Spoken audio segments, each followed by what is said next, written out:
Hello, hola, buenas tardes, buenas noches, buenos días, depende de dónde estén. Mi nombre es Tomás Guerrero y yo soy el moderador de este webinar que va a ser ofrecido, dado por Nacho Calvo. Antes de presentar a Nacho, me gustaría explicar un poquito cuál es, no solo de qué va a ir el webinar, pero sino cuáles son, cómo vamos a proceder en esta próxima hora. Nacho va a hablar un poco sobre gatos, ejemplos, casos clínicos. Vamos a discutir algunos casos también. Y en ese tiempo, por favor, hagan preguntas, todas las que quieran. Van a ver a la izquierda de su pantalla donde pueden escribir sus preguntas. Y algunas de esas preguntas las voy a ir respondiendo yo y el resto quedarán para el final de este webinar y con Nacho trataremos de responderlas entre todos. ¿Ok? Este webinar es abierto, es el primero que hacemos en español para América Latina, para España, para Portugal, en realidad para todos lados, pero está especialmente orientado para el público hispanoparlante. Este es abierto y es gratis. Y si lo quieren volver a ver más adelante, todos los miembros AO va a estar grabado, por lo tanto todos lo pueden volver a ver. Luego vamos a seguir haciendo, hay una serie de seminarios o de webinars en español y la mayoría van a ser abiertos, pero hay algunos que van a ser solo para miembros AO y es una forma también de pedir que se anoten o que se hagan miembros, los que puedan. Introducir o presentar a Nacho. Nacho es español, está dando su webinar desde Madrid. Nacho se formó en Inglaterra, donde hizo su residencia para el Colegio Europeo de Cirujanos Veterinarios. Pasó muchos años ahí. Es una gran eminencia, es una eminencia a nivel mundial y a nivel AO es el representante de educación en el board de Europa de AOVET. Y con esto creo que Nacho te pasó la palabra y a disfrutar de tu charla. No sé qué ha pasado, había un problema con el micrófono y no me podía conectar. He tenido que salir y volver a conectarme. Así que después de este pequeño susto, parece que estamos en marcha. Dar las gracias a Tomás y sobre todo también a Javier Corral, que no está aquí conectado, que es mi compañero de la Comisión de Educación que representa Latinoamérica en la Comisión Internacional, por esta oportunidad de dar un seminario en español con mis compañeros españoles y los hermanos latinoamericanos. Así que sin más retraso, empezamos con el seminario o con el webinar. No tengo ningún tipo de relación comercial establecida fija con ninguna compañía, o sea que lo que voy a comentar aquí no tiene ningún tipo de sesgo comercial en ningún caso. Y los que sois miembros de AOVET o estáis familiarizados con cómo funciona AOVET, siempre nos planteamos un objetivo que queremos conseguir con cualquier actividad educacional, ¿no? Y en este caso, pues los objetivos que yo me he planteado ha sido, pues como siempre, evaluar los factores mecánicos, biológicos y clínicos que afectan la consolidación ósea, plantear tratamientos apropiados usando los diferentes implantes y sistemas que tenemos a mano. Y quizás lo más específico de este webinar es, anticipar, reconocer y tener en cuenta las particularidades de la especie felina a la hora de realizar un plan de trabajo, un plan de manejo de una fractura, ¿no? Y reconocer que los gatos, como ponía en el título, no son perros pequeños y que tienen unas particularidades desde el punto de vista biológico y anatómico que hace que en ciertas situaciones haya que tratarlos de manera diferente.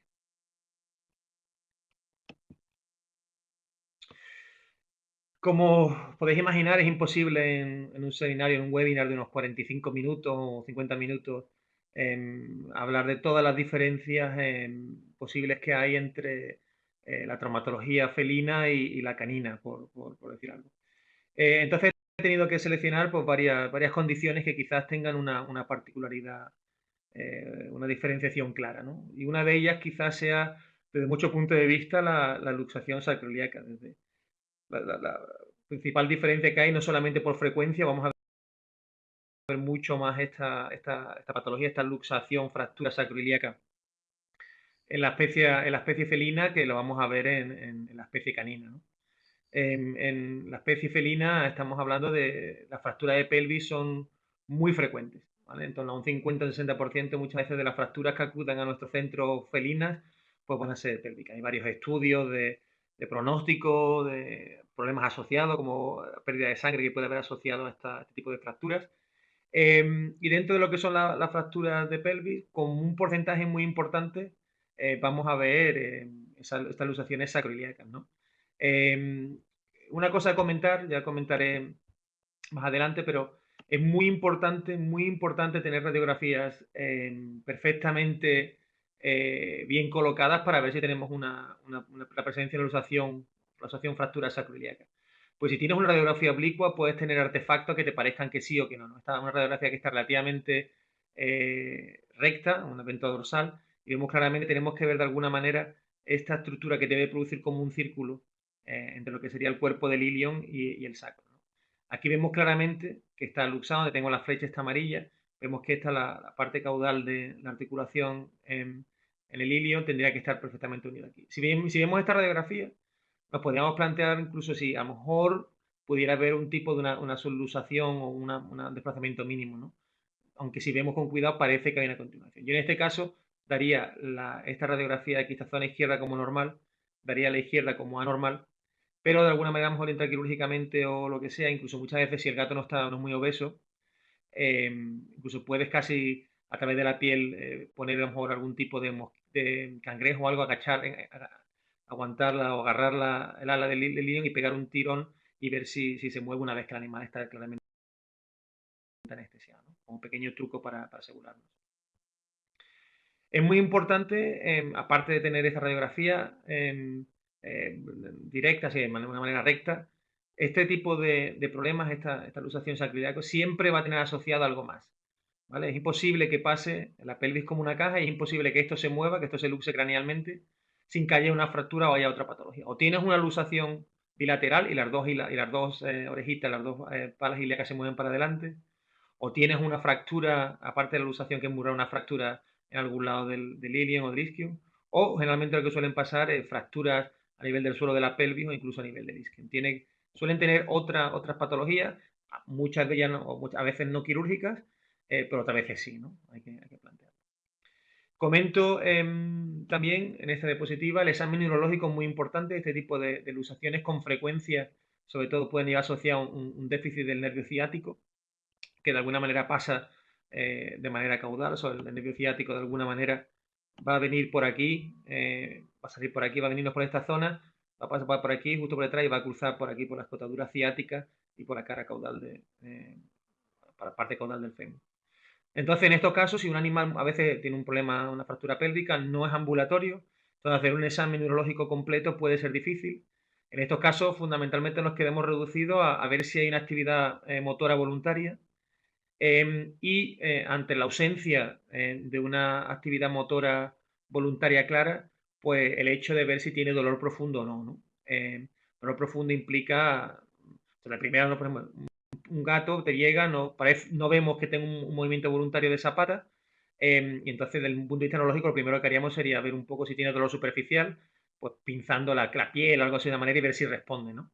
Si vemos que no responde a eso, entonces tendríamos que probar si tiene un dolor profundo, que ya es pues con algún tipo de instrumento un poco diabólico, tipo alicate, coger un dedo, estructuras óseas y apretar y ver si hay una respuesta consciente por parte del gato, vamos, que te quiere morder, arañar o matar, no el reflejo flexor, el reflejo de retirada.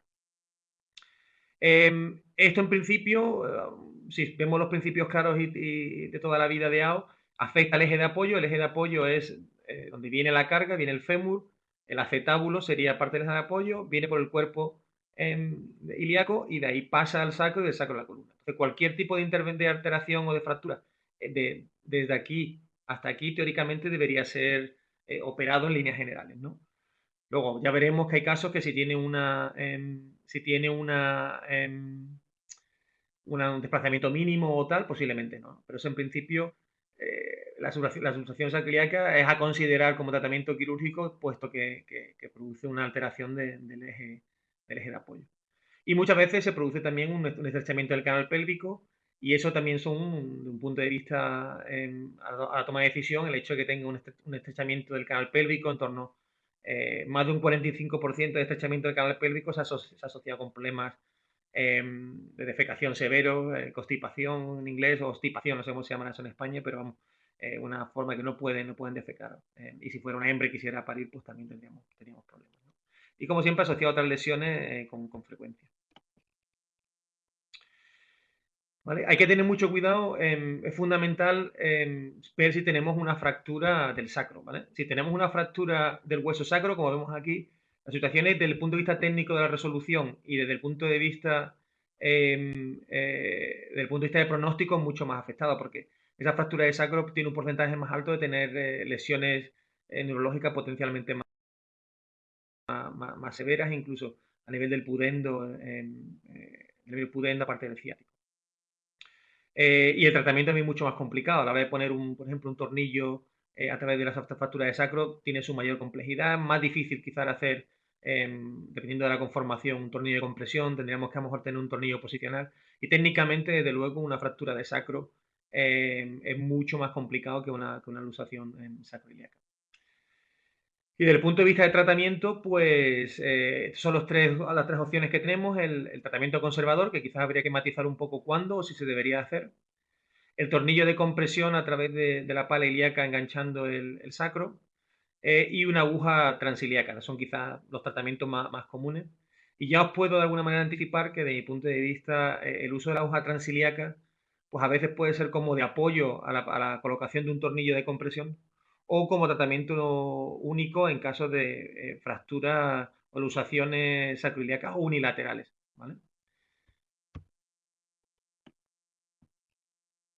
El manejo conservador, esto es un artículo que acaba de salir, está publicado en internet antes de estar impreso en escrito, que en la revista de cirugía felina de un compañero y faculty de AOB, Felipe de Vicente, en el que miraron el concepto de manejo conservador de estas fracturas sacroiliacas, ¿no?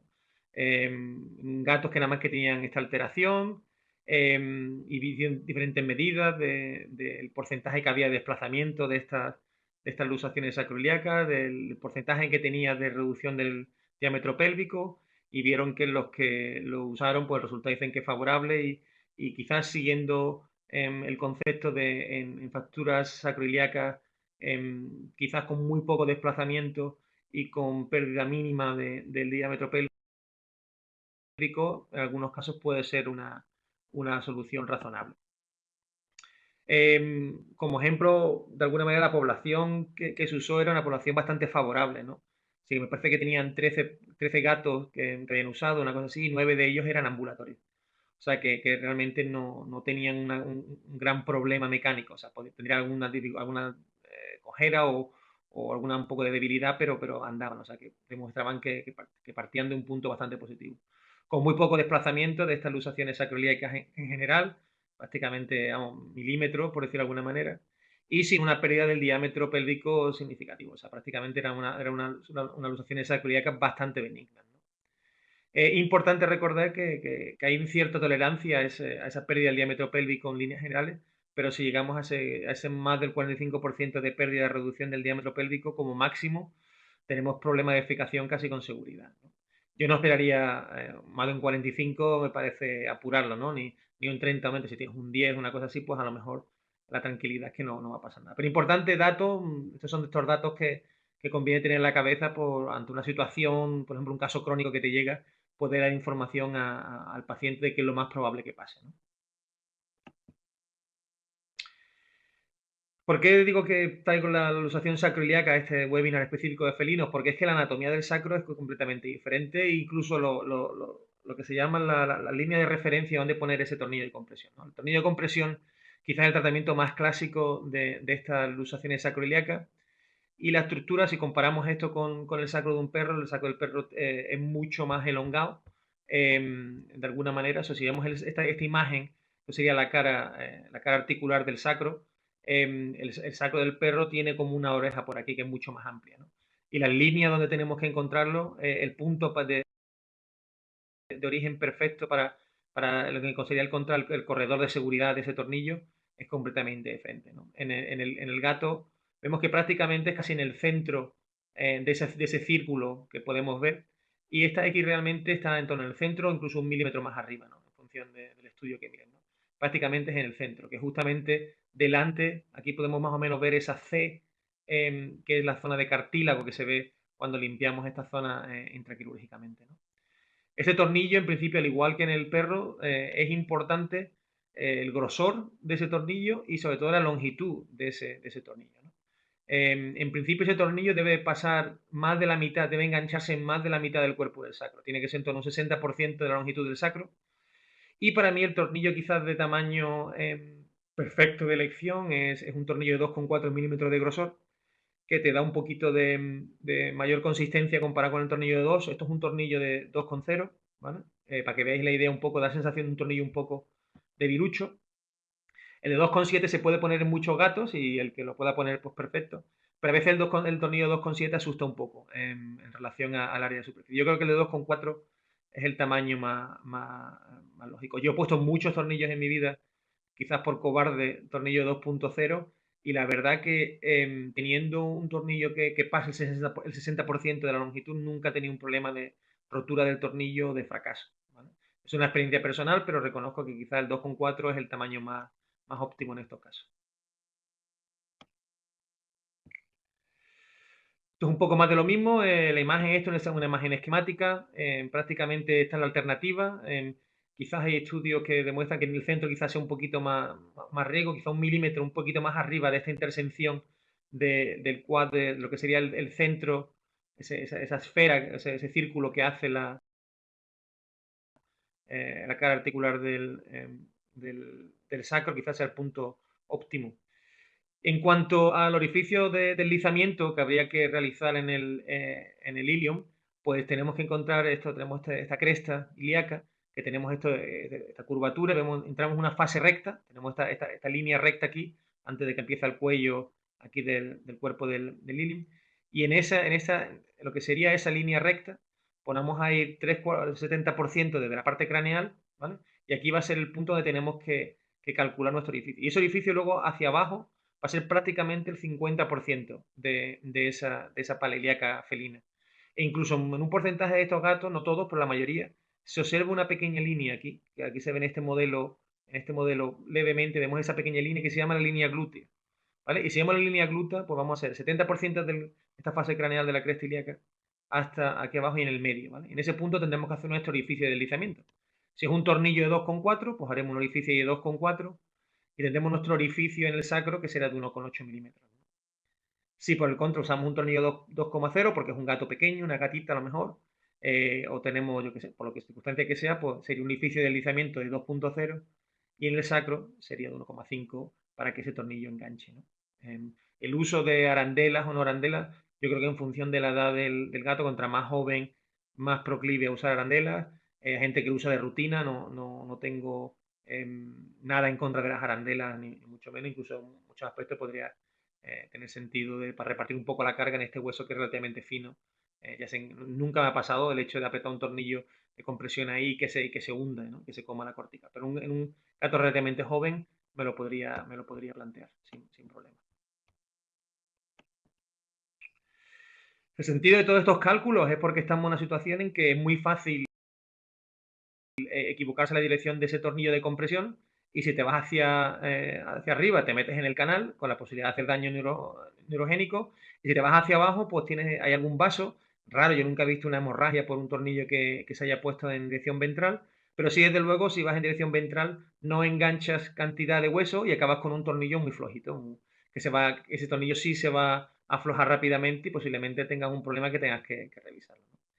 Y si miramos al sacro felino, de alguna manera, anatómicamente, son un poco esquemáticos las dos imágenes. La tendencia natural, si tú vas a poner un tornillo perpendicular a la superficie que te vas a encontrar, si miramos en este sentido, como viendo sería la imagen como mirando desde atrás del gato, vemos que la zona articular del sacro tiene esta inclinación, ¿no? Si nosotros seguimos ese tornillo perpendicular a la inclinación de lo que vemos anatómicamente, la dirección que lleva ese tornillo es hacia abajo, hacia ventral. Tenemos que corregir ese tornillo y no poner el tornillo perpendicular a la cara articular en esta dirección, sino perpendicular a lo que sería el eje largo de ese gato o lo que sería incluso el eje de la apófisis espinosa, ¿no? Entonces, la posición de los gatos en esta cirugía y de los perros es esencial, ¿no? Se puede hacer en decúbito external o en decúbito lateral. De cualquier manera, tiene que estar perfectamente posicionado en ejes de 90 grados. Tú tienes que saber que cuando tú vas a poner tu tornillo, tú estás trabajando a 90 grados en relación a la mesa, por decirlo de alguna manera, ¿no? En ejes planos, porque intraoperatoriamente no te vas a poder guiar por la inclinación de la cara articular, porque si lo haces, vas en dirección ventral. Y si miramos desde lo que sería dorsal, desde la parte de arriba, la inclinación que va a tener la articulación sacroiliaca es esta dirección oblicua, que de manera otra vez igual, si ponemos ese tornillo perpendicular a la línea articular que tenemos, la tendencia que tiene ese tornillo es de ir hacia el espacio de S1, L7. Entonces, no vale la guía mirar la cara articular donde vamos a poner nuestro implante y hacerlo perpendicular. Tenemos que saber exactamente, tenemos que posicionar el gato perfectamente para trabajar a 90 grados en relación al gato en sí, no a las zonas articulares que tenemos. E incluso cuando vas a poner ese tornillo, ver que pues parece que estoy corrigiendo lógicamente, ¿no? La tendencia natural es ir hacia abajo y ir hacia L7S1, ¿no? Hay que tener cuidado. Yo personalmente hago estas cirugías, como me enseñaron en mi residencia, con el gato en external o con el perro en external, que me permite, sin cambiar la posición del animal, poder operar los ambos lados. Hay gente que ha aprendido haciéndolo en decúbito lateral, me parece perfectamente lícito. Lo único que si tienes que hacer cirugías bilaterales tendrás que rotar al animal intraoperatoriamente, pero me parece sin mayor problema.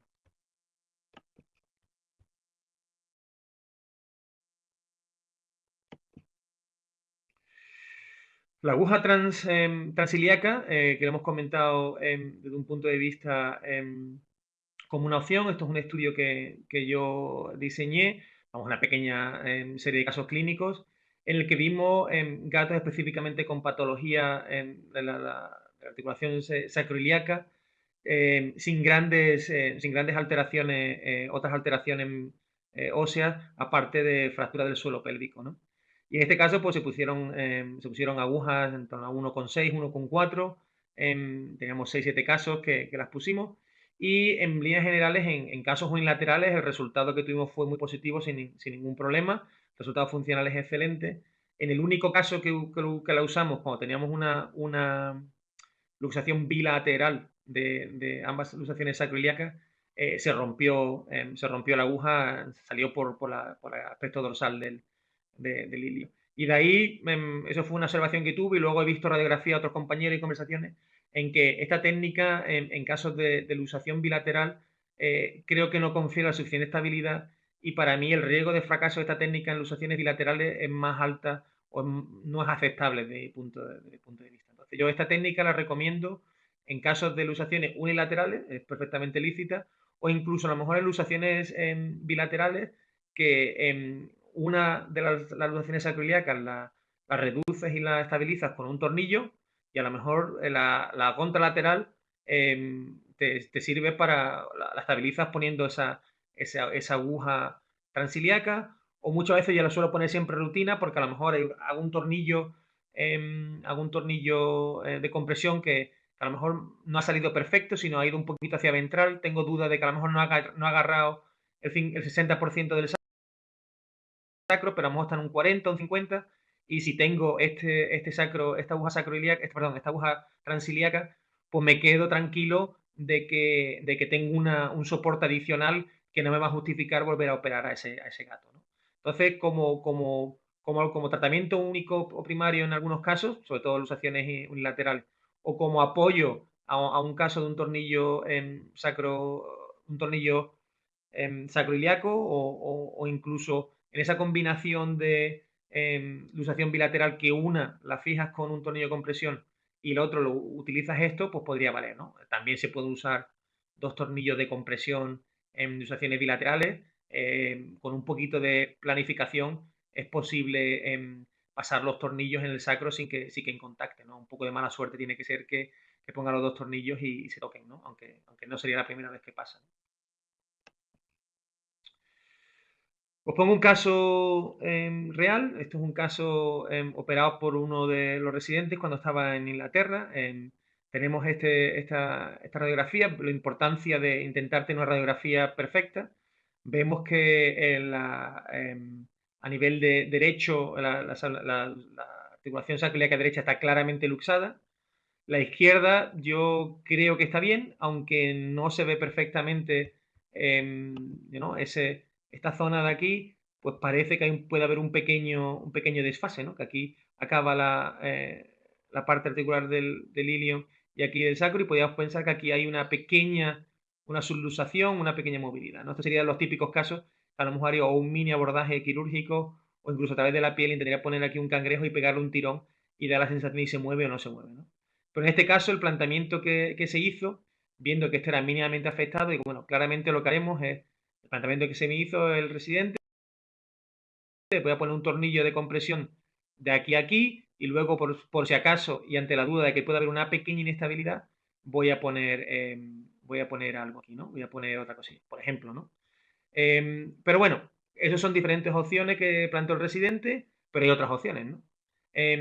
Así que creo que pensáis qué haríais vosotros en este caso, ¿no? Y habrá una preguntita online que se va a hacer, ¿no? Mirar un poquito la radiografía, os voy a dar unos segundillos para que miréis las dos radiografías y con tranquilidad y veáis si de alguna manera podéis ver aquí alguna cosa de anormalidad, ¿no? Un poquito de trampa y un poquito de truco que podría ayudaros a pensar es que este gatillo tiene puesto aquí una sonda urinaria. Por alguna razón puede que sea ese caso, ¿no? Os diré ese segundillo para que miréis la radiografía. Y os llamo la atención un poco lo que esto es típico de la ortopedia, vamos a las lesiones más gordas y si no somos sistemáticos y miramos todo con cuidado nos podemos comer alteraciones de menos claridad radiográfica, pero no necesariamente de menos interés clínico, ¿no? Y aquí vemos que ese a nivel de ese sacro, yo creo que se puede observar que algo ha pasado. Yo creo que puede tener una lesión o una pequeña fractura a nivel del sacro. Si vemos aquí, parece como si hubiera habido será un gatillo, no me acuerdo la del gato este, pero parece como si hubiera casi un desprendimiento epifisario aquí, si hubiera habido una pequeña fracturita, desde luego esto parece que está luxado. Y la imagen que vemos aquí de este sacro es un poquito anormal. No me acaba de convencer, ¿no? Si tuviera la posibilidad de hacer un tag, seguro que le haría un tag a este gato para asegurarme que está pasando, ¿no? Y esto automáticamente me hace ser mucho más cuidadoso a la hora de hacer examen neurológico o de observar qué está pasando en este animal desde el punto de vista de es capaz de orinar por sí solo o no. Pues, ¿sabes? Podemos tener ahí alteraciones de nervios encargados de la musculatura, de la inervación de la vejiga, ¿no? Y eso es importante, sobre todo a nivel de pronóstico y a nivel de saber qué está pasando y sobre todo de hacer un cuidado de esa vejiga urinaria para que no se nos vaya de las manos. Pues una vez que hemos visto eso, miramos para atrás y ya siendo un poco pejiguera, quizá viendo por aquí un poco, a lo mejor pudiera parecer que aquí que a nivel caudal se ve algo un poquito anormal, no se ve con total normalidad este sacro, ¿no? Muy subjetivo, muy dudoso, pero esta imagen, si hubiera posibilidad económica, posibilidad de hacer un tag sería una cosa idónea desde el punto de vista científico, ¿no? Pero de alguna manera podríamos tener una lesión ahí a nivel sacrocaudal, ¿sabes? A nivel de inervación de la vejiga va a tener en cuenta. Y esto es una cosa que con frecuencia hay sus dudas, ¿no? De cómo maneja estas lesiones caudales de nivel del sacro caudal o incluso esas lesiones por arrancamiento de la cola, ¿no? Y yo creo que hay mucha duda de la gente amputa la cola, del tirón o no. Y esto es un artículo que a mí me cambió la vida un poco desde el punto de vista de entender claramente lo que toca hacer en este caso. Y en este caso fundamental, este es un artículo de Emma Davis, cuando estaba en Royal College, en la revista que tengo puesta aquí, y básicamente hicieron una revisión del manejo de este caso. Y hay dos artículos que son muy importantes. Ahora tomar una decisión. Y son dos cosas que hay que hacer. Hay que ver si ese gato tiene, ante una lesión de arrancamiento de la cola o de lesión del sacro caudal, y ante una duda de que ese animal es incapaz de orinar, e incluso qué hacer con la cola, fundamentalmente hay que hacer tres acciones de examen, ¿no? Uno de ellos es ver si tiene sensación en la base de la cola, y la otra cosa es ver si tiene sensación a nivel de la zona perineal y tiene tono anal, ¿vale? Esas tres cosas nos van a dar mucha información un poco de qué hacer, ¿no? Este estudio de SMIC miró si tenían sensación perineal y tono anal, ¿vale? Y si estaba presente, si tenía sensación perineal y tono anal, ¿vale? Esos gatos, ¿vale? Recuperaban la función urinaria del 100 al 75%. O sea, un animal que no está orinando por una lesión a ese nivel y tiene sensación perineal y tono anal, el consejo es manejar esa vejiga con lo que haga falta y dar esperanza al propietario porque del 100 al 75% recuperan esa funcionalidad, ¿vale? Y aquí no miraron qué pasaba con la funcionalidad de la cola, ¿no? Pero incluso los casos que no tenían, ¿vale? Que no orinaban, pero no tenían sensación perineal ni tono anal, en torno a un 50% de esos animales recuperaban la función urinaria. O sea, hay que tener un poquito de paciencia, ¿no? Y un 30% recuperaban la función, el movimiento en la cola. O sea, ante un comienzo nefasto, el pronóstico hay que darle. Habría que aguantar a lo mejor, yo qué sé, por lo menos sus 6 semanitas, 8 semanitas habría que aguantar para ver si la cosa mejora o no. Y otro estudio fue la sensación en la base de la cola, ¿no? Si tú pinchas con unos mosquitos en la base de la cola y el animal lo siente esa base de la cola, tenía un 100%, son 11 casos, pero un 100% de recuperación de la función urinaria, ¿vale? Y en esos casos un 89%, sin hacer nada más, recuperaban una funcionalidad de la cola aceptable, ¿no? Entonces, con esa sensación, el hecho de hacer cirugías de amputación de la cola, a no ser que se mutilen o haya una cosa, yo no soy de la opinión de amputar del tirón, ¿no? Y en estos casos, si tenía una sensación, no tenía sensación en la base de la cola, un 60% recuperaban la función urinaria y un 14% recuperaban algo del movimiento de la cola, ¿no? Entonces, la amputación de la cola, en algunos casos, si están muy molestos o se automutilan, sí, pero si no, en principio, en función de estos datos, pues también espera porque a lo mejor te lleva sorpresa y ese gato empieza a mover la cola con un tiempo. Si os acordáis la imagen ¿vale? La imagen que teníamos antes, ¿cómo trataríais esta fractura que os he enseñado, la que tenía esa lesión en el sacro? Os comento que este animal pues orinaba bien y tenía toda la sensación, o sea que esa fractura a nivel del caudal de sacro, olvidaros, pero fundamentalmente las lesiones de la pelvis, esa que tenía un lado afectado claramente y el otro pues, con un movimiento, si es que la había, mínimo, ¿no? A ver cómo lo haríais.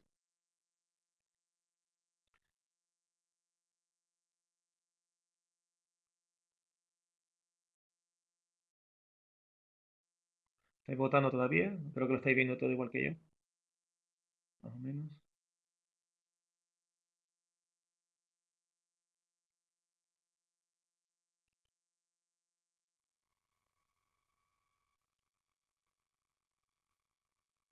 Perfecto.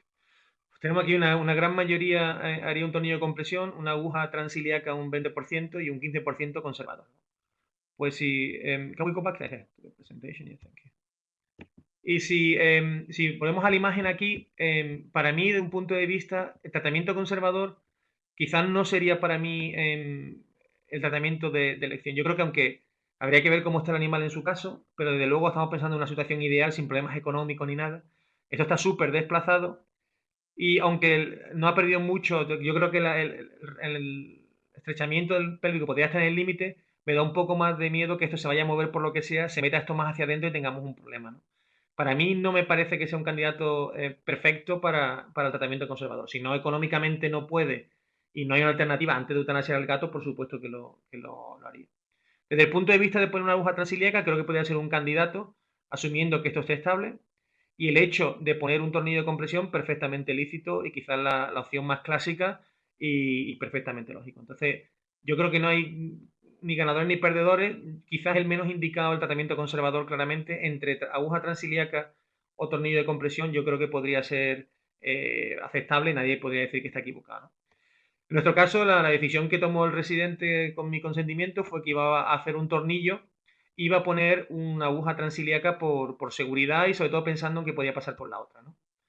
Entonces un presidente de una cierta experiencia ya, y yo me voy a mi oficina y me llaman cuando sale la radiografía y me dice que si puedo venir a ver la radiografía. Y eso nunca es buena señal. Porque esto es lo que pasa, ¿no? Y esto ilustra, no siempre en estas cosas siempre se pone la radiografía mejores, las situaciones más idílicas para parecer que todo es súper fácil, pero situaciones de este tipo pueden pasar. Y lo que quiero demostrar con estas cosas, que eso le habrá pasado a casi todo el mundo que ha hecho traumatología, y lo importante es reconocer que esto pasa y prepararse y plantearse ¿no? Reconocimiento de por qué ha pasado y aprender, ¿no? En este caso yo creo que lo que pasó es que no enganchó el tornillo en el orificio que había creado originariamente en el sacro, ¿no? Que tiene su dificultad. Entonces cogió una mala angulación del sacro y se fue pues, cranealmente y casi un poquito para arriba, que es más peligroso, y sobre todo al espacio L7S1, ¿no? Un porcentaje importante. Aquí vemos que ha podido casi incluso penetrar un poquito el canal, ¿no?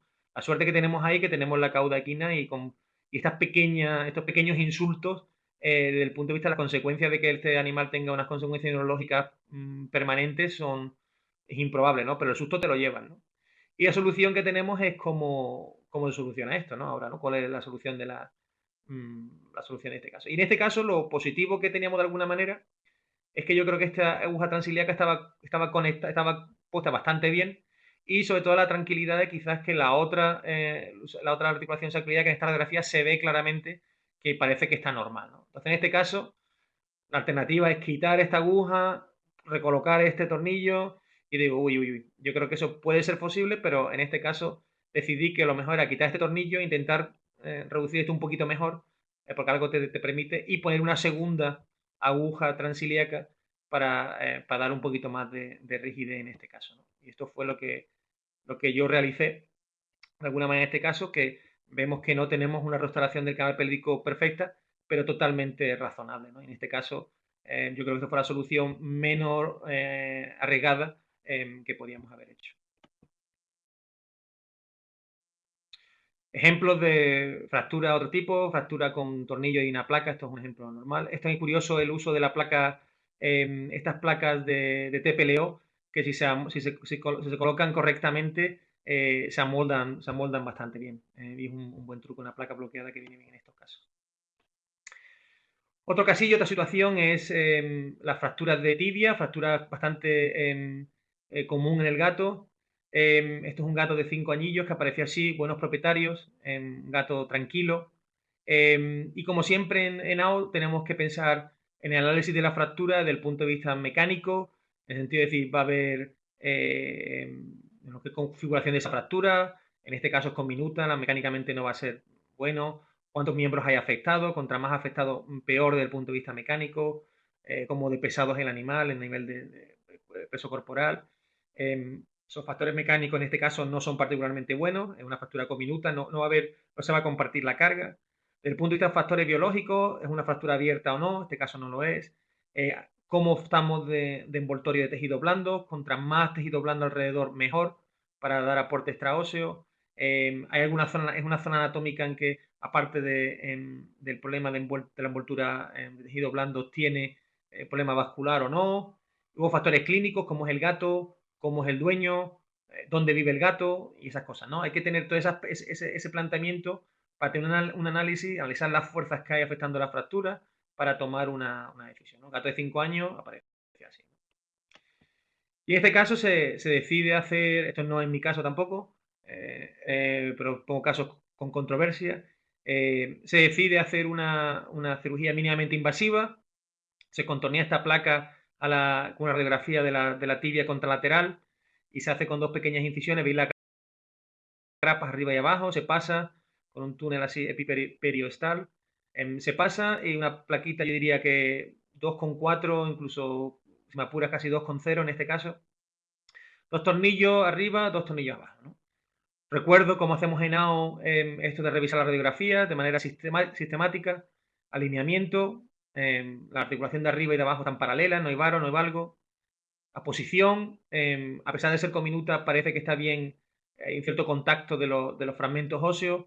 La posición es razonable, no hay, dentro de lo que cabe, sabiendo que una fractura cominuta y nunca va a estar totalmente posicionado, sino los fragmentos relativamente cerca de la zona donde tienen que consolidar, ¿no? En ese aspecto.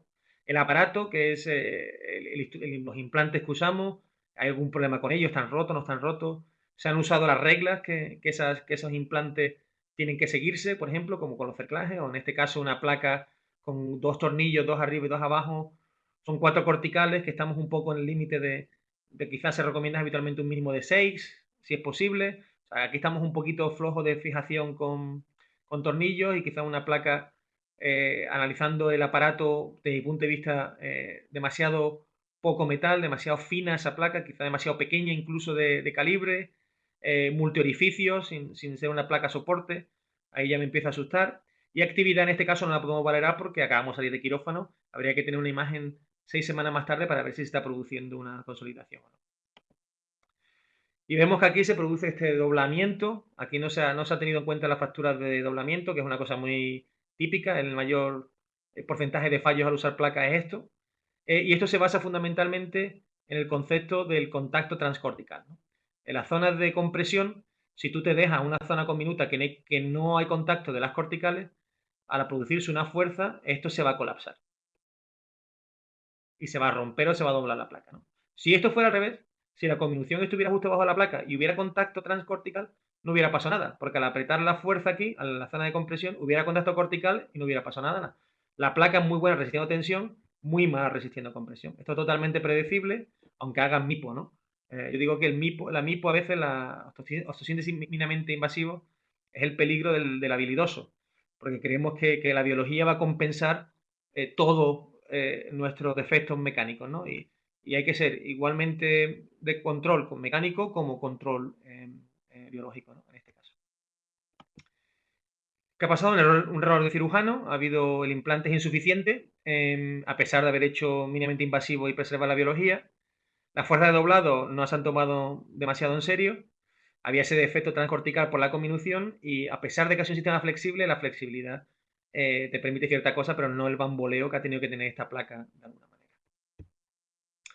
Entonces, pues tenemos un problema, ¿no? Esta es la revisión, esto no es un caso mío ni de institución, me mandaron esta radiografía y usando una placa más o menos igual, quizá añadieron un tornillo más, 3 tornillos, y añadió una agujita centromedular para aumentar la resistencia al doblado. Me parece una agujita demasiado fina y yo digo que esta solución, mejor que la primera, pero para mí, de mi punto de vista, se la jugó, ¿vale? Me parecía que, de hecho, mirar el callo tan exuberante que ha tenido, que ha dicho que ha tenido que trabajar. Aquí en esa segunda revisión también se han jugado el hecho de que hubiera sido insuficiente, ¿no? Entonces, yo creo que si vas a hacer una revisión, la segunda vez que vas a operar un caso, tienes que ir, echarle el freno y asegurarte que funcione, ¿no? Yo no hubiera hecho esto. Esto no lo ha pasado a este hombre solo, ahí está reconocido, sobre todo con implantes pequeños, agujas finitas y placas de 2 o 2,4 a veces se producen doblamientos de este tipo, o sea, esto es un fenómeno no extraño.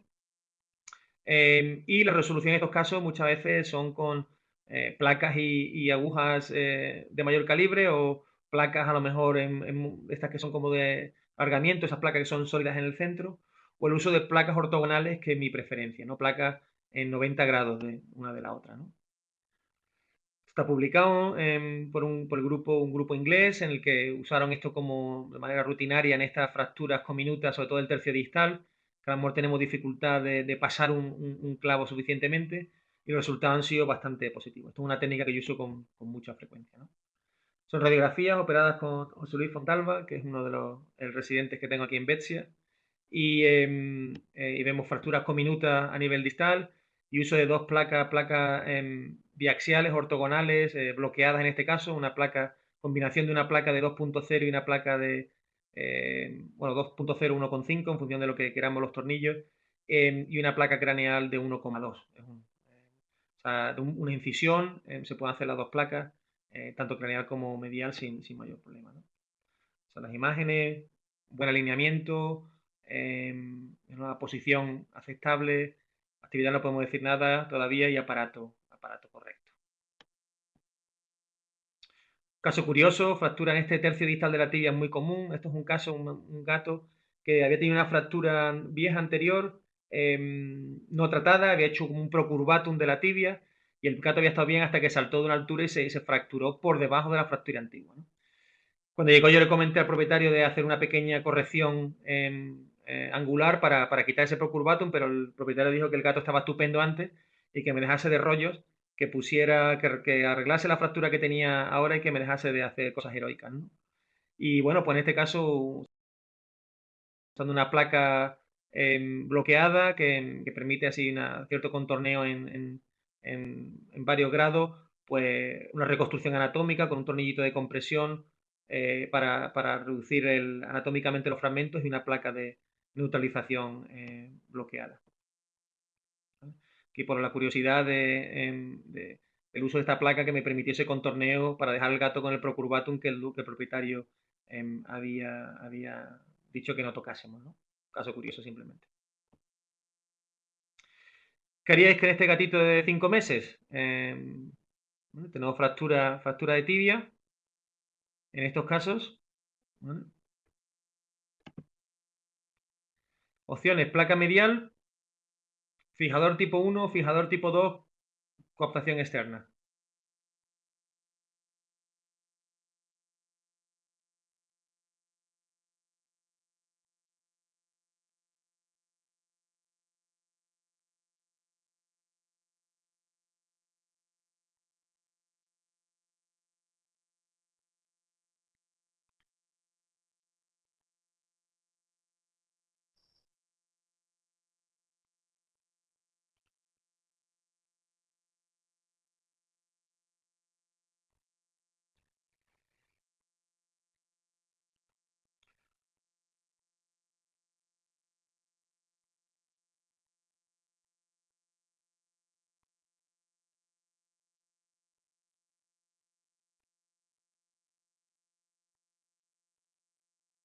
Seguimos votando, yo creo que ya estamos llegando al final. Sí. Sabemos que la mayoría una placa medial y luego casi un empate entre fijador tipo 1, tipo 2 y cotación externa. Can we go back to the presentation? Si miramos a esto, contestando a las preguntas, yo creo que el haber hecho una placa medial es perfectamente lógico, quizás mínimamente invasivo, podría tener sentido. Yo en este caso, para mí, de las veces que tengo más tranquilidad de usar un fijador externo, yo creo que usar aquí un fijador externo tipo 2 es una exageración, porque la gran ventaja de esta fractura es que tenemos el perón intacto, y eso se comporta de alguna manera como un estabilizador de la cara lateral.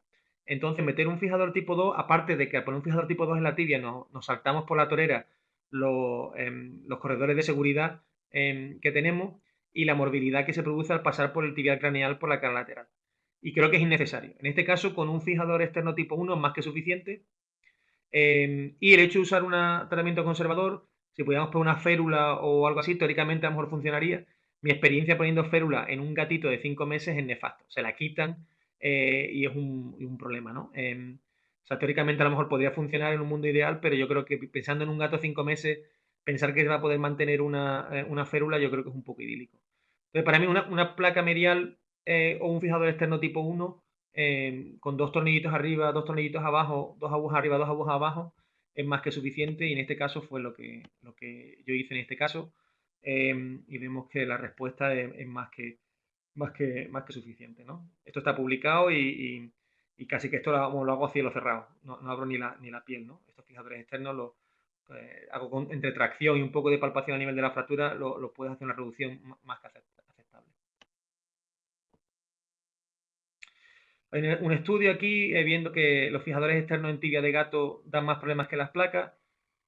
El estudio hay que tomárselo, como dicen los ingleses, con una pizca de sal. Quizás hay un bias, una selección al hecho del uso de fijadores externos en casos con fracturas abiertas o cosas de este tipo, quizás tengan más problemas.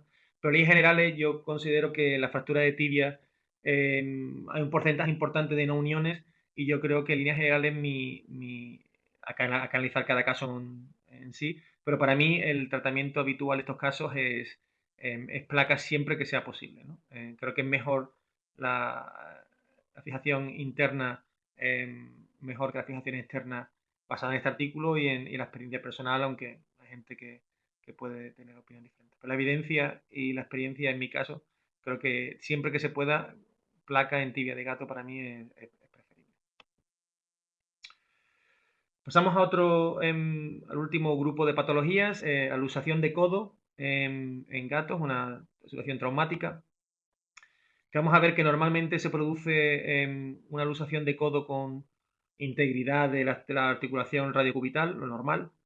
Muy rarísimo es que haya un problema, una luxación de codo con alteración, subluxación o luxación del radio del cúbito. Y también raro que se produzca una luxación de la cabeza del radio asociada con la luxación. Prácticamente estamos hablando de una fractura de Montegui, aunque a veces se producen, ¿no? Caso curioso, os pongo esta radiografía. Este gato me llega a la consulta sin apoyar, con esa mano en una posición súper rara, casi doblada, así supinada y flexionada. Digo, aquí va a haber algo gordísimo. Aquí hay una fractura, un codo luxado. Y yo veo esta radiografía y digo, hostia, ya está, se han equivocado. Los internos han sacado la radiografía de la pata contraria. Y ya iba a echarle la charla. Y me dice, no, no, que es la pata mala, seguro, seguro. Y en esto que siempre sacan la lateral primero, digo, aquí yo es que no veo nada, no veo así nada gordo, ¿no? En este caso. Digo, bueno. Y os pongo aquí la radiografía izquierda que la afectada con la derecha y casi no veo nada, no veo gran cosa, ¿no? Quizá ya apurándome mucho, aquí se ve un poquito más definición de los músculos y aquí veo quizás un poquito menos, como si hubiera un poco de inflamación, edema alrededor, pero poco más. Digo, joder, aquí se me tiene que estar pasando algo muy gordo porque no es normal que no vea nada, ¿no? Hasta que sale la radiografía antero-posterior. Y aquí la importancia de tener siempre dos posiciones, ¿no? Dos posiciones radiográficas, ¿no? Y aunque esté así un poco, ¿qué pasa aquí? Si esto es lo normal, ¿vale? Tenemos aquí, vemos lo que sería a nivel medial el cúbito, a nivel lateral el radio, y aquí vemos que se ha cambiado. Vemos que ha habido una rotura del ligamento anular y se han cambiado los sitios. O sea, la cabeza del radio está medial y la cabeza y lo que sería la zona articular del cúbito está lateral. Entonces ha habido una... Digo, ahora lo entiendo, ¿no? Ahora veo que... Entiendo que la pata sea tan rara porque tiene un problemón, pero radiográficamente se ha quedado todo tan cerca que tienes que mirar con mucho detenimiento, ¿no? Para darte cuenta de lo que está pasando. Este es un caso el único caso que he visto en mi vida y creo que no está ni publicado, de hecho estoy intentando publicarlo.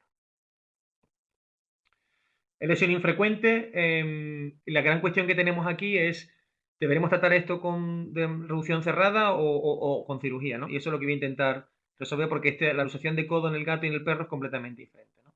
A nivel quirúrgico tenemos opciones, o hay técnicas descritas de un fijador transarticular temporal, o ligamentos artificiales, o bien con ancladores de sutura, o tornillos y ligamentos artificiales con nylon o alambre, o una técnica de túneles óseos, y más o menos la costación externa, tanto si es manejo conservador como si quirúrgico, ¿no?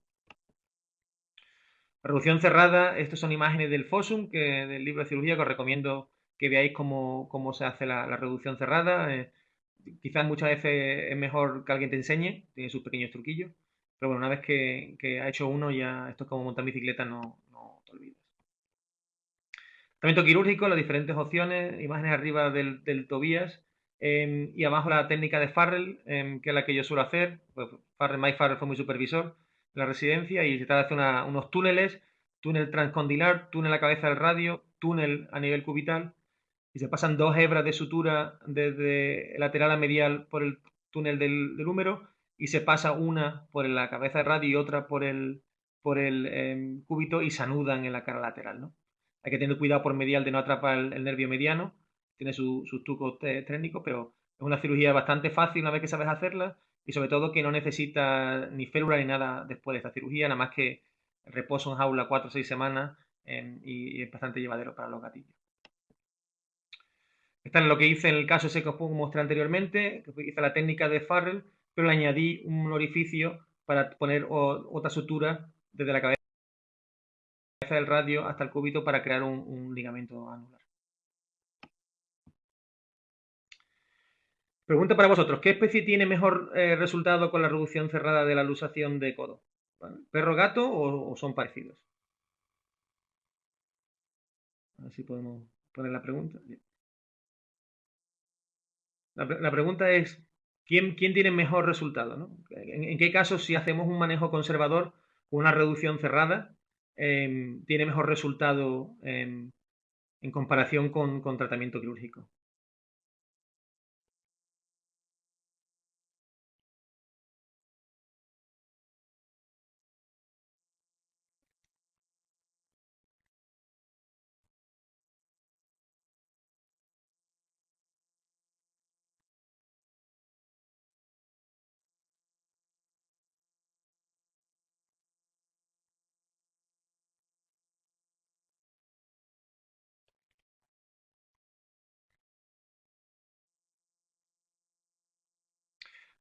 tenemos aquí como casi un 50% de vosotros dice que mejor el perro y otro 50% entre que el gato o parecido, ¿no?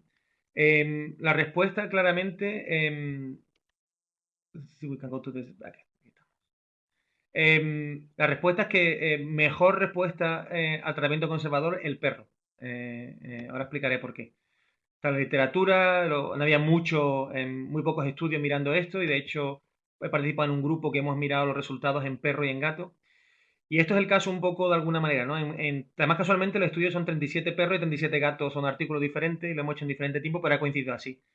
Por ejemplo, en perros, de 17 perros que pusimos tratamiento conservador, 5 se reluxaron, lo que quiere decir un porcentaje de reluxación después del manejo conservador de un 29%. En el gato, de 21, 13 se reluxaron, son un 61,9% se reluxan. Hay una pequeña diferencia en esto, hay una gran diferencia, no pequeña, gran diferencia en este artículo, en estos artículos de comparación, y es que 30 de los 37 perros tenían algún tipo de coaptación externa y en los gatos ninguno. Porque la cosa de tener, la percepción que tenemos que un gato mantener una coaptación externa es muy difícil. Entonces quizás esa coaptación externa juega un papel importante en el resultado. Pero la realidad es que los perros se reportan mucho mejor se comportan mucho mejor que los gatos. Y si vemos los que hemos operado de manera primaria, o sea, lo que son las cirugías, de 20 perros operados, solamente se reluxó uno. Y 16 gatos que se ha operado del tirón, solo 0 se han reluxado. O sea, el tratamiento quirúrgico es muy positivo en estos casos, ¿vale? Entonces los resultados son mucho más fiables con cirugía que sin cirugía. Y desde luego, la no cirugía en el gato, ojito al parche, a no ser que, sobre todo, si no ponéis coaptación externa. ¿Por qué? Quizás hay una estructura anatómica fundamental aquí, y es que los gatos tienen, a nivel ligamentoso, una de las cosas fundamentalmente es que para que el gato se luxe el codo tiene que tener los dos ligamentos colaterales rotos. Que quizás la luxación en el gato tiene un componente de destrucción de tejidos blandos mucho más alto que en el perro. Aparte del punto de vista anatómico, el perro tiene un anconio muy prominente que es un estabilizador primario en extensión, y el gato no es así, ¿no? El gato tiene no tiene un foramen, tiene una estructura como una fosa, sin embargo el gato tiene un foramen, y ese anconio en el gato es prácticamente inexistente. Entonces las estructuras óseas que dan estabilidad en el codo en el gato es mínimo y es todo tejido blando. Entonces es lógico que el tratamiento conservador en el gato sea un poco menos fiable porque depende más de tejidos blandos que en el perro. Curiosidad, estamos acabando, vamos a pasar un poco de tiempo por el problema que tuvimos al principio, pero brevemente, una radiografía curiosa. ¿Qué es esto? Aquí tenemos una luxación del talo, que es fácil de pasar si no vemos las cosas con calma, y una pequeña, quizá una fractura a nivel del maleolo lateral con una pequeña rotura del ligamento colateral, que solucionó con una reducción, un tornillo posicional del talo al calcáneo y un fijador transarticular temporal para proteger este tornillo y dar tiempo que se produzca una fibrosis en ese tarso. Ya para finalizar totalmente, hablar un poquito del húmero y recordar que el húmero distal sobre todo es una de las grandes diferencias anatómicas del perro y el gato. Del punto de vista epidemiológico, las fracturas que vamos a ver son completamente diferentes. En el gato tenemos este foramen supracondyloideo en el que pasa la arteria braquial y el nervio mediano. No existe esto en el perro. Este orificio que hemos comentado anteriormente que no existe en el gato. Y la estructura de mucho más recto a nivel distal ese húmero comparado con el perro, que quizás implica un poco lo que vamos a ver con más frecuencia en el gato comparado con el perro, ¿no? Si vemos en el perro y comparado con el gato, en el perro generalmente casi la fractura del tercio distal o supracondilares nos vamos a ir con una placa medial porque es recta, y sobre todo las fracturas del tercio medio y tercio por próxima de número vamos a ir por cráneo lateral, ¿no? En el gato prácticamente la mayoría de las fracturas que vamos a tener casi nivel es mucho más posible usar placas casi por lateral, ¿no? Únicamente las fracturas prácticamente supracondilares y a lo mejor fracturas condilares, que por suerte son raras en el gato, tendremos que pensar en irnos por medial, ¿no? Y hay que tener mucho cuidado con esas estructuras, el nervio mediano y la arteria braquial. Prueba de esta diferencia anatómica es la epidemiología, ¿no? En el perro vamos a tener fracturas diafisarias en 42% y articulares en un 46%. ¿Vale? En el gato la mayoría, por suerte, son diafisarias. Y con un poquito de mala suerte, fracturas supracondilares y rara vez fracturas condilares. Típica fractura que vais a ver, fractura oblicua, fractura oblicua. Lo que veis aquí es como yo me planteo las cosas con frecuencia. Yo mido todo, mido la longitud de los tornillos para darme la mayor utilidad y saber lo que me voy a encontrar, posibilidad de no poner nada raro. Y esto podría ser una reparación estándar de una fractura de húmero en un gato con un clavo centromedular y que te ayuda a alinearlo y te da un poco de resistencia al doblado y una placa, en este caso bloqueada, pero no tiene por qué ser a nivel lateral, por lo menos intentar poner dos tornillos bicorticales por fragmento debería ser lo lógico. Estas son las fracturas de gato. A veces cuando te metes en un cóndilo puedes encontrarte auténticas locuras como esta.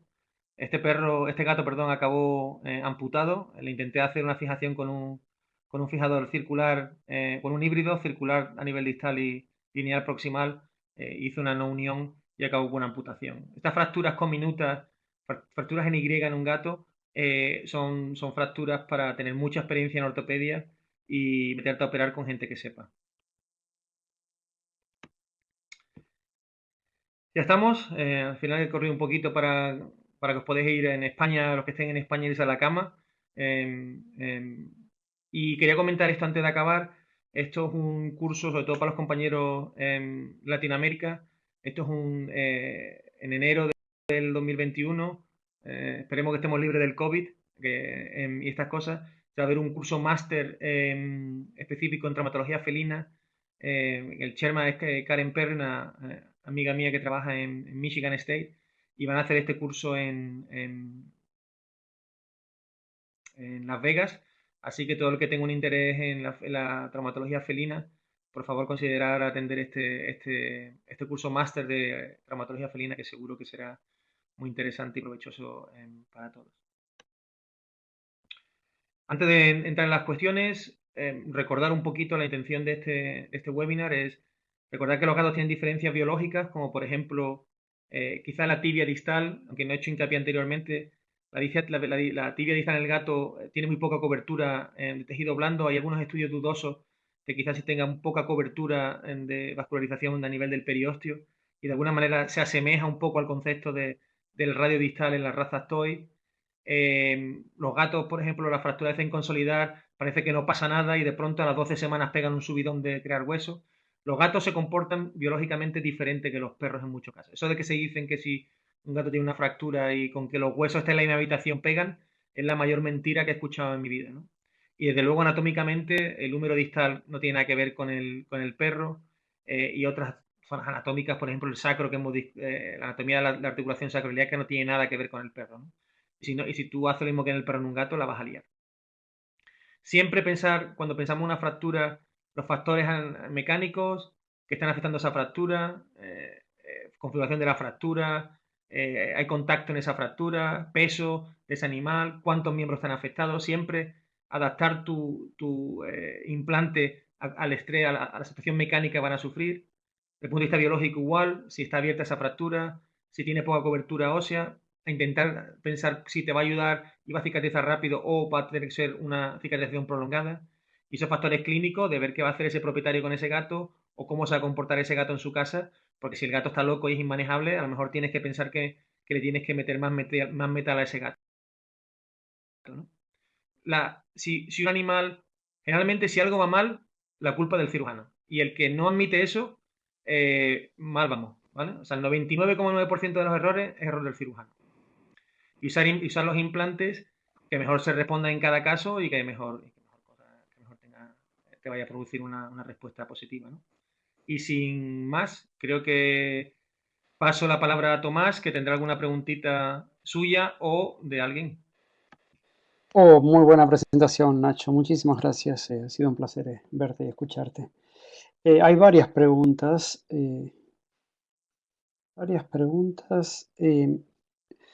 y dudas, sobre todo con la luxación sacroiliaca, que es un tema que es un hueso muy pequeño y es bastante fácil hacerla mal, ¿no? Como tú bien sabes.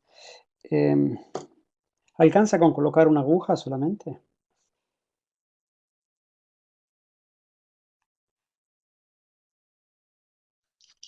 No te Perdón, escucho, no una sé. aguja transiliaca. Solamente una aguja ¿Te refieres a una transiliaca, sí. Una hoja transilíaca. Yo creo que la experiencia que yo tengo, lo que tú publicas es limitada, son 6 7 casos.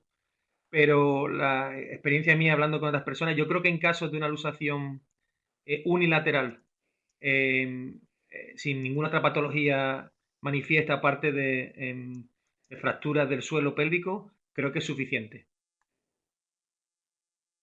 Ahora, en casos bilaterales, no. Eso también lo digo tajantemente. Yo no la suelo usar nunca como tratamiento, ni incluso en las unilaterales, pero sí con mucha frecuencia la uso como un plan B, como un poco de ayuda por si el tornillo se me ha quedado un poco corto, o un tornillo que es seguro, pero que mecánicamente me parece que no tiene o me queda un poco corto, o se me ha ido un poquito hacia abajo, y tengo dudas del enclaje que tiene ese tornillo. Siempre pongo esas agujas de rutina porque más me permite no tener que volver al quirófano a solucionar esa pequeña falta de perfección en la cirugía. Ok, es interesante, sí. Un par de preguntas más que fueron bastante repetidas. ¿Colocas alguna aguja antirrotacional o es imposible, como en un perro? He tenido esa conversación con mi residente recientemente. Desde el punto de vista ortopédico puro, siempre se dicen que tenemos que tener dos implantes para evitar la rotación. O sea, desde el punto de vista teórico, el que diga poner un tornillo y una aguja en ese sacro tiene todo el sentido desde el punto de vista mecánico. Desde el punto de vista práctico, es difícil poner una segunda aguja en ese tornillo. Si pones el tornillo correcto de tamaño, el espacio que te vas a dejar para esa aguja es limitado y acabas poniendo una Mm, aguja ridícula de 0,8 milímetros que no sirve para nada. Ahora, mi experiencia personal, y esto es experiencia personal en contra de los principios Howe, yo en mi vida he puesto un segundo implante en el sacro, ni en perro ni en gato, y si tú pones un tornillo, ni Charlie de Camp, que hizo el artículo también, no es que yo esté loco, sabes que hay gente que lo ha hecho, si tú pones un tornillo del grosor apropiado, un gordito, un tornillo gordo, que ocupa el 60% de ese sacro, no pasa nada si no pones el segundo implante. Pero reconozco que me estoy saltando uno de los grandes máximos de siempre dos implantes por ortosíntesis, ¿no? sí, Pero bueno, bueno, la pero experiencia cuenta para algo. al final lo que importa es que el gato camine bien, ¿verdad? Claro. Sí. Y no colocar un tornillo ni muy arriba, ni muy abajo, ni muy atrás, ni muy adelante. Sigamos con la luxación sacroiliaca. Si es un problema bilateral, ¿cuál es tu posición? Mi ¿Lateral posición para o operar, external? ¿cómo le coloco? Operar. No, no, no. Yo todo unilaterales y bilaterales siempre las opero en external. Es como me External. enseñaron, es por experiencia. Y la ventaja que tengo de esa manera es que siempre tengo acceso a los dos sacros sin tener que cambiar. Y como con mucha frecuencia, incluso aunque sea una fractura unilateral, me gusta hacer un tornillo de compresión y aumentar la reparación con una aguja transiliaca, la puedo hacer directamente sin tener que modificar nada. Pero yo Y reconozco que si no lo has hecho nunca es complicado. Yo digo, el que vaya a empezar, yo le recomiendo que empiece en external. El que ya lo ha hecho en lateral toda su vida, pues que se morirá igual. que cambia a external, que es más fácil. Vale. ¿Y qué más colocas? ¿Colocas un saco de arena abajo del gato? Perdón, yo suelo poner un saco de arena, prácticamente casi lo posiciono como una hernia perineal. Pongo como un saco de arena justo debajo, delante de lo que serían los muslos y dejo casi las patas, si es posible, casi colgando por detrás de la mesa. O en algunos casos, en función de cómo se posiciona el gato, alguna vez lo he hecho con el gato con una toalla debajo de la tripa, pero las patas hacia adelante, como si fuera un perro sentado. Varía un poco en función de cómo se queda, cómo yo posiciono el gato.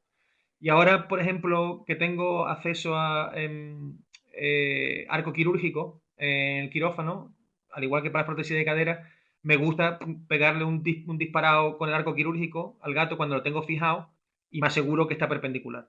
O sea, lo puedo comprobar antes de operar, antes del final prep, de la preparación final, le pego un tiro estático con arco quirúrgico y me aseguro que el perro, para una prótesis o para lo que sea, para cirugía, me aseguro que está totalmente perpendicular y ya le fijo con alguna esparadrapo o un Coban, un B-Rap, le llaman los ingleses, para que no se me mueva el gato cuando estoy operando. Ok, perfecto. Pero en external no puedes hacerlo con mínima invasión. En external no puedo hacer con mínima invasión. Sí, ¿no? Sí puedes, yo no lo hago mínimamente invasivo, pero sí lo puedes hacer en external, ¿no? Con una mesa radiolúcida sí lo puedes hacer, ¿no? Supongo yo. Pero no ves si vas para arriba o para Digo abajo. yo que se podrá hacer, ¿no? En fin, no Tú lo importa. puedes cambiar, Dime, ¿no? El arco. cuál es el... Lo puedes cambiar, el arco lo puedes hacer así y luego lo sacas, lo giras y lo pones así. Sí se puede.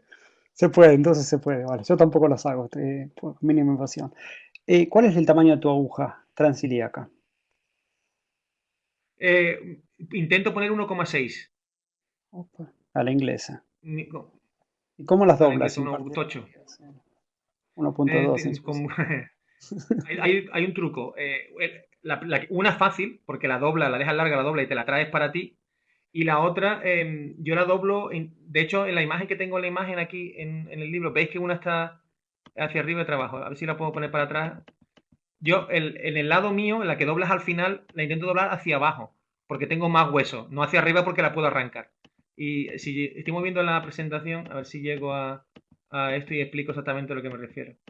Porque en una imagen se ve el truquillo. Vamos a ver por aquí. Estoy llegando.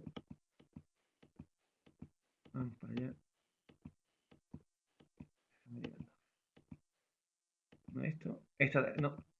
No tenemos la imagen. La imagen de la charla. Aquí. Aunque se ve regular, si veis la imagen central de esta de aquí, veis que en un lado está como una doblada hacia arriba y hacia abajo. Están como si fuera una S. Ujú. Y es porque cuando doblo la última, o sea, el lado de fuera, por ejemplo, el lado de fuera está aquí, la doblo, lo paso a la aguja, la doblo independientemente y luego me la traigo desde aquí hasta que esto contacta con el hueso. Y luego esta aguja aquí lo que hago es que la doblo hacia abajo.